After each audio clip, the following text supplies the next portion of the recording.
Hey fam bam, Jonathan and Rachel Beasley with 757 Building Company back again. Today we're going to be talking about the most unique requests we've ever gotten in a custom build. I think it's going to be fun. Yeah, I agree. Starts now.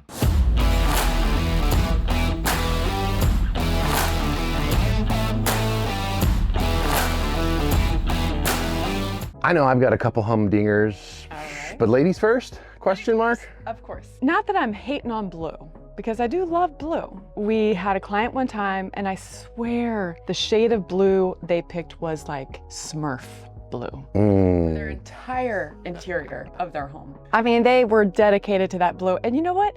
They loved it when they saw it. When they walked in and it was all done, like they were like, oh, we love it so much. And it was like most of the house, right? It's the entire house. It was death by blue. It was a lot. How did you know it was Smurf Blue? You weren't allowed to watch Smurfs growing up. I know, but I did. So don't tell my mom.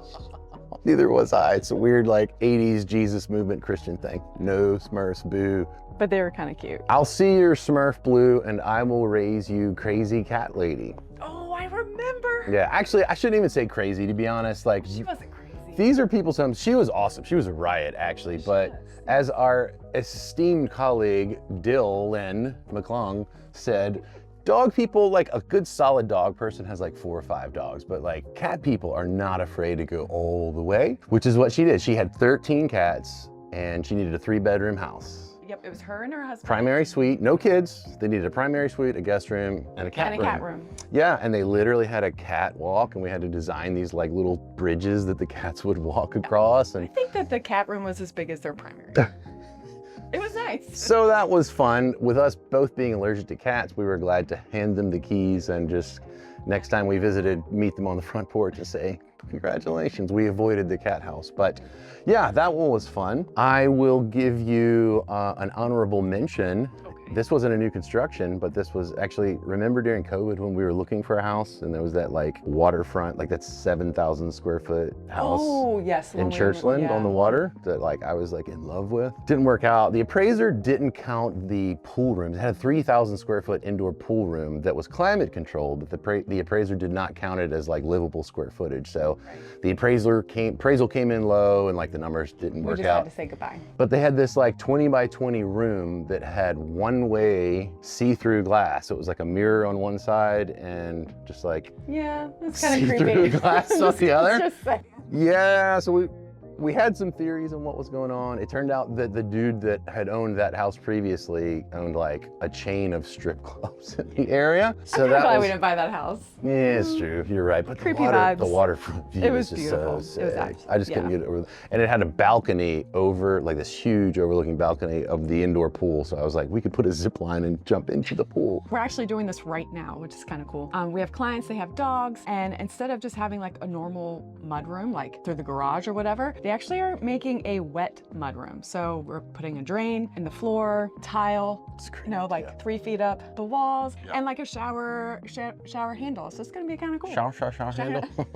That would be a great idea for us. We just had a birthday party at our home and our 19 and 20-year-old children got out of the pool and tracked water all through the hallways and into the kitchen. I'm like, wet mudroom with a drain would be great.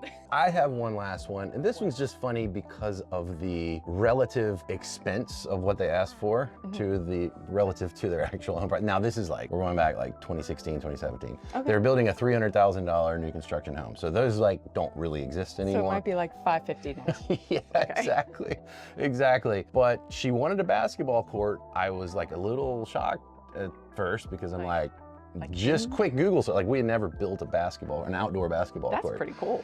Yeah, it was awesome. She had a teenage son, he played ball, had friends that played ball. Like I played ball in high school. I'm like, this is a great idea. I would have loved this. Yeah. But just like quick Google search, it's like you're talking like cheap's like 50, 60 grand, like just for the asphalt and like the pole and the backboard and stuff. So we were just kind of like, yeah, sure, you want a basketball court? We hit her with the number and she's like, sure, I'll write you a cashier's check now. We were like, oh, don't judge a book by the price tag on the house, right? Because like she had the money ready for that basketball court. She prioritized that. I love it. And it was like 25% the cost of her house, which was like just kind of wild. But she got her basketball court and her son's rocking it right now, probably. We have one right now that I have to admit, like sometimes our clients come up with really cool ideas and you just don't actually know it's gonna look cool until you see it. One of our clients right now, she's got white walls And she did crown molding and wanted her crown molding and ceiling painted black.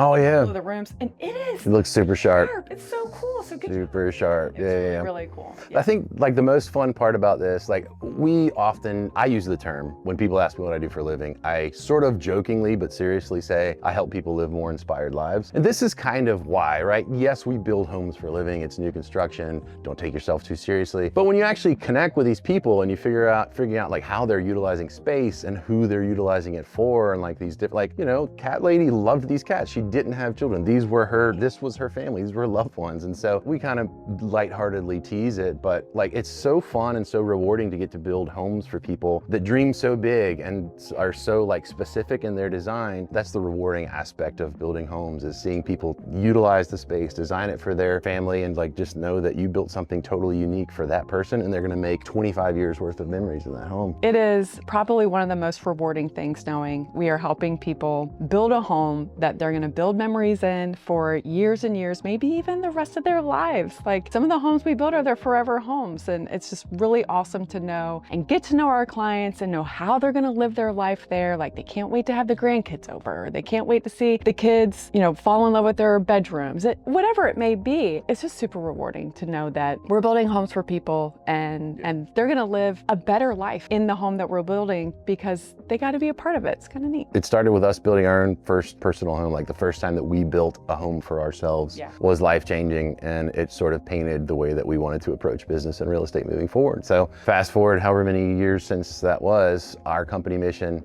is to be a force for good by building lasting relationships and crafting forever homes.